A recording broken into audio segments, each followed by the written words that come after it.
Hi, I'm Chuck McKay. I'm a Wizard of Ads partner. A number of years ago, the late Fred Murr asked me, how old do you want to be when you retire? I said, I don't know, 75 maybe.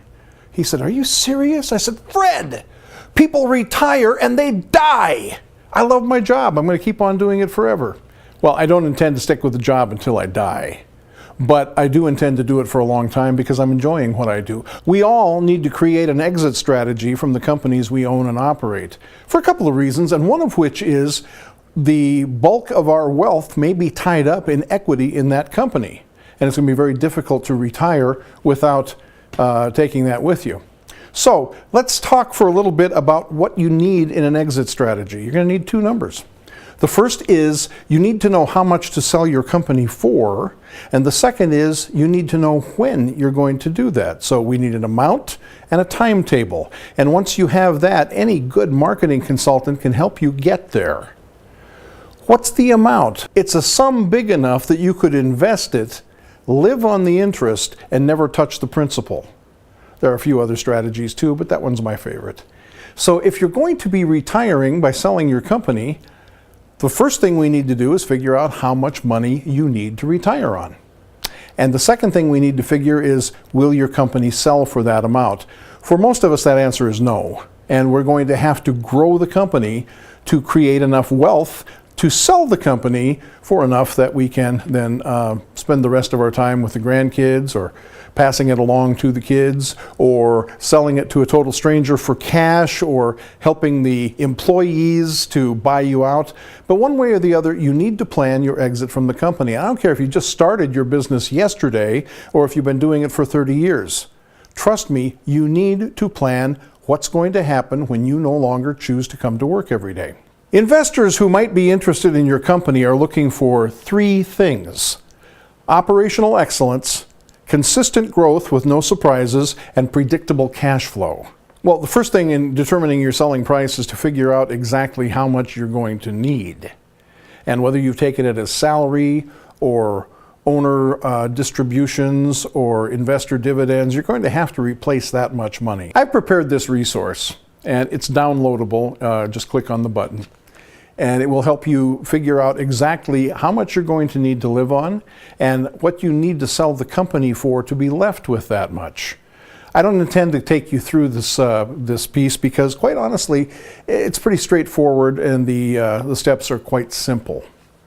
Let me instead tell you about my client and friend, Steve Beckley. He called me some time ago. He'd participated in a group call that I was hosting, and said, Chuck, can you stay on the line when everybody else hangs up? And I did, and he said, I need your help. I need to create another $1 million in top-line sales in order for me to sell this company in 3 years. And I said, I'm flattered that you think I can help you with that, but you've caught me at a time when I'm maxed out on the time I have available. I can't help you now. He called back the next month, and the month after that, until finally I said, you know what, Steve, my schedule just opened up. I flew to Des Moines, where Steve Beckley has owned and operated Beckley Imports.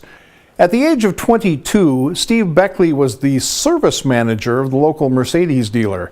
He quit, he opened his own shop. A single bay, he worked on import automobiles. Steve's belief was that people who paid a lot of money for a precision foreign automobile would be willing to pay a little bit more to keep it operating at peak efficiency, and he was proven right. They kept on growing. He now has a state-of-the-art 15-bay facility in Des Moines. I joined him there. We spent 3 days digging through how his operation works, where do customers come from, how long do they stay, where do they go, which ones are very valuable, which ones are not. We mystery shopped his competitors, and I said, Steve, I love the postcard campaign you're using to draw customers in. The only complaint I have is they all say the exact same thing. Dear import auto owner. I promise you, somebody that drives a BMW does not consider himself an import auto owner. He considers himself a BMW driver. Anybody who's got a Rolls Royce doesn't consider himself an import automobile driver. We redid those postcards so that the Saab owner got one that said, Dear Saab owner. And the Mercedes owner got one that said, "Dear Mercedes owner." One of the things I loved about working with Steve is he implements.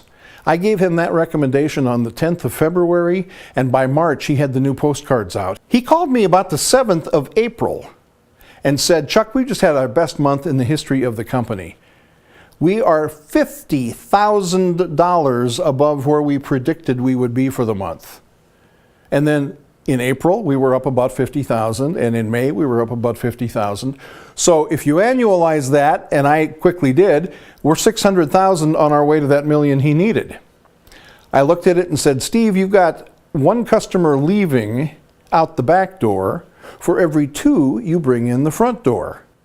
What's happening?" He said, "Well, some people sell the car and don't need us anymore. Some people trade it in on a new one and now they're covered under the factory warranty. Some of them leave the community or they die. But you're right, that is an awfully high turnover." So we studied the operation. We came up with a customer retention model and cut the attrition in about half. Well, now we're getting very close to that million a year, and it hasn't been a year yet. Steve decided the next thing he must do is take himself out of the picture. Because nobody wants to buy a job. They want to buy a company that is functioning well without outside supervision. So he hired a manager, a very good manager. And that manager did things so well that the staff started saying, "Steve, do you think you could go home? You're getting in the way."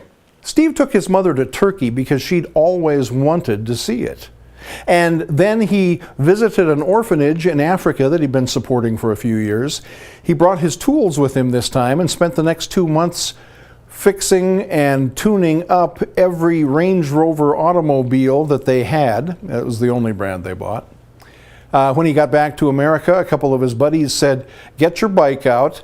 And they rode their Harleys from Des Moines to Seattle and back. They stopped at some national parks along the way. Then he called me. And he said, "Chuck, I've decided not to sell." I said, "Why is that?" "Because I am now making more money than I've ever made in my life, and I don't have to go to work anymore." Steve has hit on something really important here. The exact same attributes that make your company attractive to a buyer make it a great company to own and operate. If you don't have an exit plan, it's time to start one. You need to run through the material in this booklet, Stuffing the Golden Goose, to calculate how much money you're going to need to support yourself in retirement. Once you have the amount you need and have determined the timetable, get a good marketing consultant to help you bridge the gap between them. I'm Chuck McKay. For most of us, the company we own and operate is the biggest asset we own. You need to start planning your exit from that asset. I hope you learned something today. We'll see you next week.